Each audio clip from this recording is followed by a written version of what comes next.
My soul is an orchestra. I know not what instruments, fiddle strings and harps, drums and tambura I sound and clash within myself. All I hear is symphony. This is a quote by Fernando Pessoa, and he was a literary genius, someone that really pinpointed what I think is everything you need to know about finding your calling, your path, your vocation. And I want to talk about it, talk about what this quote means and what you can take away from it. And my name is Joe Yulee. I'm a philosopher. I'm absolutely obsessed with vocations and callings and paths, and that's why I'm here in places like YouTube, Substack. I have a podcast. That's why I help people to know the right career path with conviction by connecting into their very own career archetype, this energetic pattern that resides within the base of your soul that can help to guide you to where it is you need to go. And I was reading this passage the other day and stunned at just how articulate this expression of what was going on. Obviously, Fernando was speaking about something deeply personal and intimate to him, the inability to properly discern between the different feelings and internal happenings of his inner life and make sense of them. And when it comes to knowing our calling, this happens. We are trying to see into things, trying to pull apart feelings, past experiences, personalities, in order to connect into what it is that we're meant to be doing in this lifetime. And it can be so messy and so noisy, and we can make sense of the general noise of it all. But if something's off, it's very hard to find the particular instrument that isn't quite up to standard or up to par or is making a nuisance of itself. If you've ever seen the movie Whiplash, there's a very famous scene where the mentor figure, if we can call him a mentor, comes into the room and is listening to a song and someone is out of tune and he gets mad. This rage just comes out and he stops everybody. He goes through these different players and says, are you in tune or are you out of tune? Tell me. He just starts screaming, berating and yelling at this guy, and this person doesn't know. He ends up kicking him out and saying, get out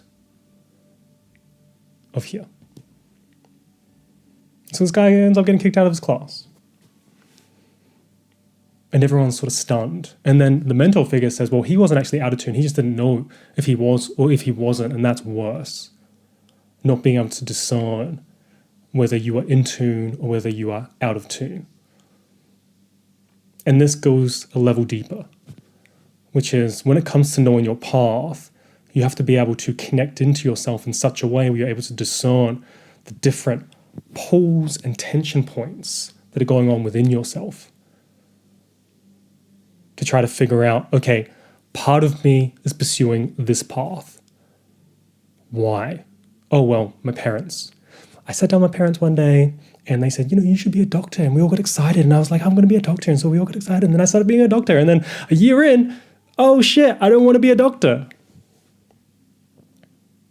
And that part is pulling you in. But what was the part that started to speak up and said, hey, you should actually be pursuing something else? Okay, that's a different part of me. And that part of me was saying, okay, you're meant for something different. You're meant for something more. But to pursue that means to destroy everything that I've built. And so there is another tension coming in. And then there's another part of me that just wants pleasure. I just want to experience having a good time right now, sitting in bliss, chilling. But then if I do that for too long, then another part of me starts to feel guilty. It says like, oh, I should probably be working. Oh no, what's my future going to look like if I don't start working hard? If I don't start reading all the books, studying all the time, on a schedule, like a train, going and going and going and going and going. Monday and Tuesday and Wednesday and Thursday and Friday on repetition for years. And there's a part of us that knows that experience, that type of energy that will take us inevitably to something that is going to mature into a long-term, stable structure. A life that is built on long-term gratification as opposed to, in the moment, pleasure spikes, dopamine hits. I heard an interesting analogy on this, which was someone said to imagine all these different parts of yourself sitting around a table. The part of you that wants pleasure, the part of you that wants long-term enjoyment, fulfillment, the part of you that is chaotic, that wants to go party, that wants to go have fun, the part of you that is intensely curious for knowledge, the part of you that wants to sit down and watch reality TV, just binge some rubbish, scroll through Instagram or TikTok. And there are these different parts of you that are pulling your life. And if you don't go in and discern these different parts of you, what ends up happening is that it just becomes noise. And you don't really know what's going on. You don't know why things are happening to you in the way that it just unfolds. You're not clear on these different pieces of yourself, which is everywhere in terms of the wisdom that is passed on from philosophers like Socrates and the ancient Greeks, who would always talk about know thyself, right? Lots of people spout this. Know thyself, know thyself. And the funny thing is that they'll say know thyself in this kind of grand way. Know thyself. It's this higher up thing. But part of knowing yourself is also a part of knowing the mental side, the crazy side, the side that just wants to break everything, just wants to ruin things, just wants to destroy things. And the reason I bring up that table analogy is because a part of that table analogy is getting everybody on the same side, on the same team to go in a particular direction, which means you have to know who's sitting at the table. You have to understand, discern the people at the table, the personality components, the internal drives. Who are you sitting with? And this is why this quote by Pessoa is so profound. Because he talks about this understanding. I know that there's probably different instruments around. Drums, fiddle strings, harp. I know that there are different instruments around. But I can't hear the different instruments. All I can hear is the music, the symphony.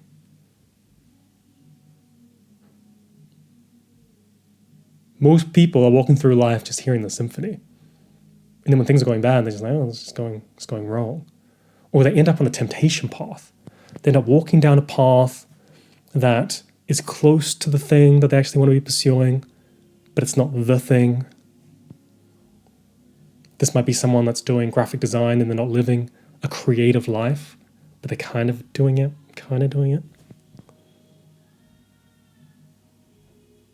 A temptation path can also be someone that is walking a survival job. Okay, I'm going to do this for the majority of my mortality, meaning Monday to Friday. I need to pay the bills, and that's what they end up doing. And they end up on that path because they need to survive. They say, look, I need to survive. I need to eat. And I get that. And that's a part of you. That's someone at the table. But there's another side of you at the table that's like, this isn't all you're meant to be. There's more in you. And the part of you that is, all about safety is stamping their finger, they're having tantrums, like, no, I just want to lead everything. And I've led everything this entire time. Why are we going to listen to that person over there? And so we have to reconcile this. And so this leads me into this process of coming to know what your vocation and what your calling is. It's about identifying and breaking yourself down and discerning all the different parts of you. Okay, there's a creative part. I really like being creative. I feel completely at home in my creativity. But there's this part that wants to be safe, wants to be secure, wants to be stable, wants to make sure that I own a home, wants to make sure that I have a reputation in the world, and I'm not just someone that tried to do creative work and it didn't really work out for them. Okay, there's these two parts. Oh, but hey, there's this other part. There's a spiritual part of me. And that spiritual part of me is asking me to be more, to trust in the divine, to have faith in something beyond the current immediate self-circumstances, to serve something greater. Okay, there's that part. And there's the part of me that, hey, at the end of the week after I finish working, I just want to chill. I just want to talk rubbish. I just want to hang with friends. Okay, there's that part of me. What's super interesting is that if you start to get really into this and you start to discern all this down, you'll start to realize that there's probably one, maybe two characters leading the entire thing. They're pulling you in their direction. They are the director, and you are just watching their movie. And there's someone else that's super talented on the side, and they're saying, please let me in the movie. Please let me come on set. And you've given this other person full control, and they're like, no, I will not. This is my movie. You will ruin it. And so by discerning this and figuring it out, who's at my table, we can start to say, okay, that part of me has no voice, that part of me has no voice, that part of me has no voice. But it's this first step in distilling it down. This is something that the alchemists did. The alchemists would distill their material down. They'd often talk about the base level metal, the prima material. They'd want to get first the core base of something that was pure and then build on top. What people often do is that they'll start building on top without getting to the base level, discerning all the material that is making up the thing. They will have a combination of a life of different drives, different associations, different personalities. They'll have that combination there. And then when it's time for change, they'll just try to build on top of it. It's like, no, we need to break this down first. We need to get to the bottom, the murky depths. Right? If you can think about a diver, most people try to grow by going for a swim in the shallow end of the pool, when oftentimes real growth requires diving into the deep sea and going down and down and down and down until you reach the bottom. The bottom. Then we can go up. But until you reach that bottom, there's always something missing. A missing knowing, a missing understanding, a missing foundational truth that you need in order to walk forward. You need to hit the bottom. And you might be hearing this and thinking like, hey, I'm just here for my career. I'm just here for my vocation. I just want to know which path to choose. Well, this is how to do it. You have to break yourself down. You have to tear yourself apart first. Because there's all this rubbish, this facade, this persona, it's all on you. You have to rip it apart get all the stuff that isn't you and throw it away. Only then will you start to hear the individual instruments. And once you start to do that, you can start to bring things back together. Because if you don't start to bring things back together, then you're just a scattered soul that has no sense of coherence, that has no sense of togetherness.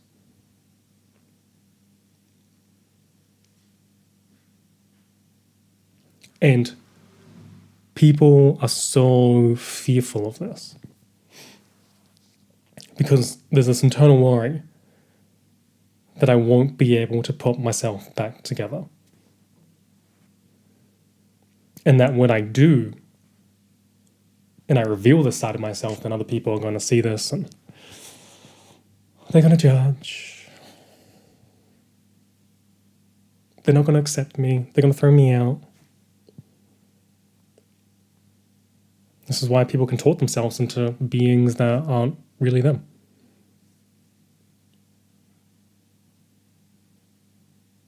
And so what Pessoa doesn't talk about is that not only do you have to distill and find the individual instruments, understanding what each instrument wants, how each instrument sounds, what each instrument brings to your life.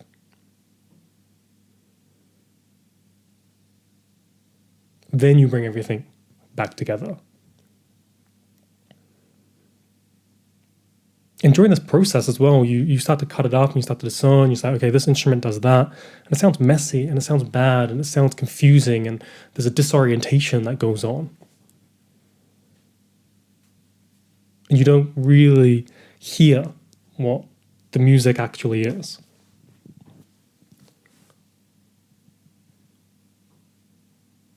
And so you can some people will doubt this process as they're going through it. They'll start doing it. They'll start trying to discern pieces. Or they might discern one instrument, one part of themselves, and say, okay, that's enough. And they'll start to try to swim to surface again. And I share this with you so that if you yourself are trying to understand your calling, what you're here for, what you're put on this world to do,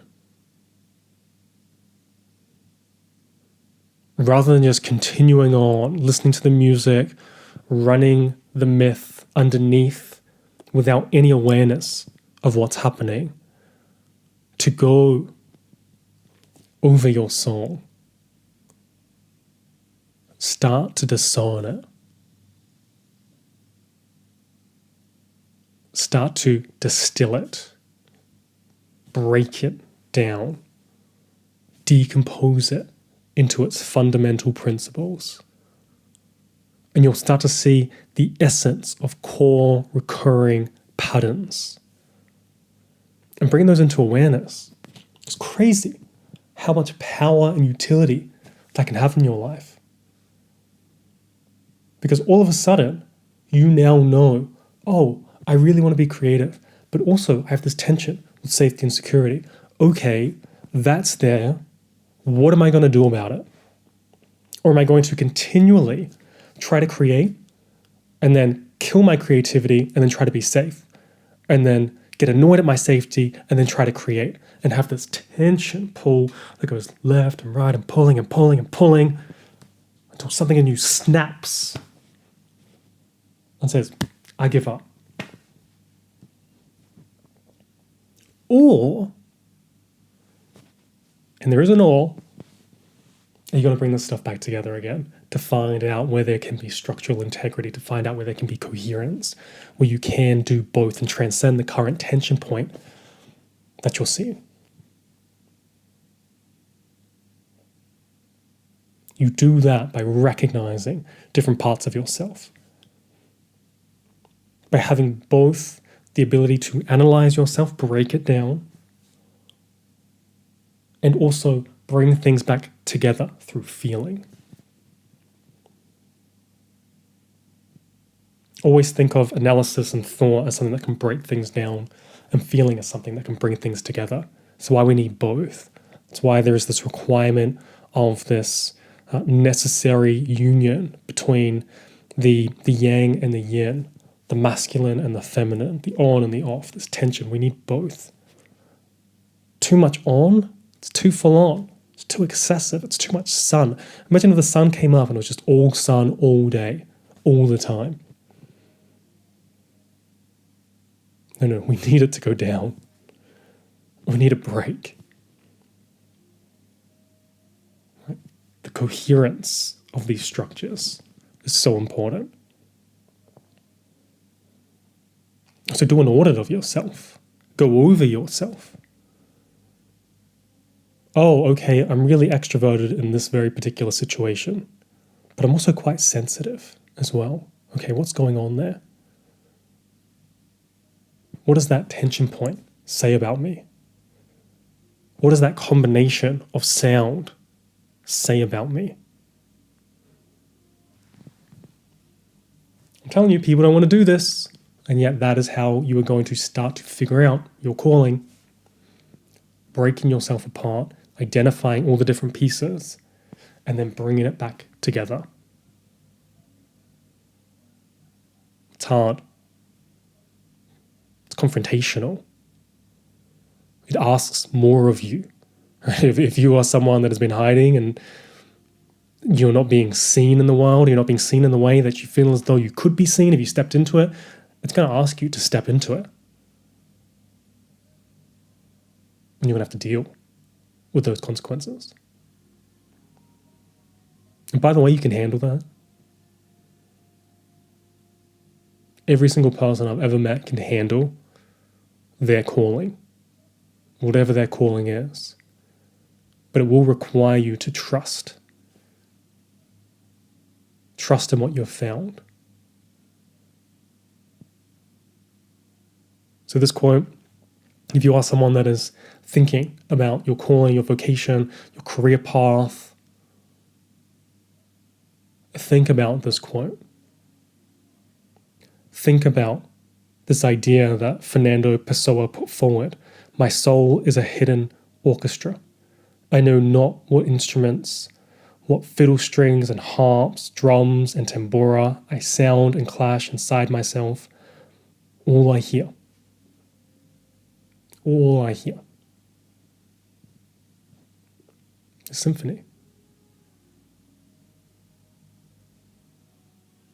And if you are interested in learning more about how I help people essentially to figure out and discern their own instruments within themselves, the different drives, the different personality structures, their own mythology, the distilling of their multiple different interests. Why are you so interested in so many different things?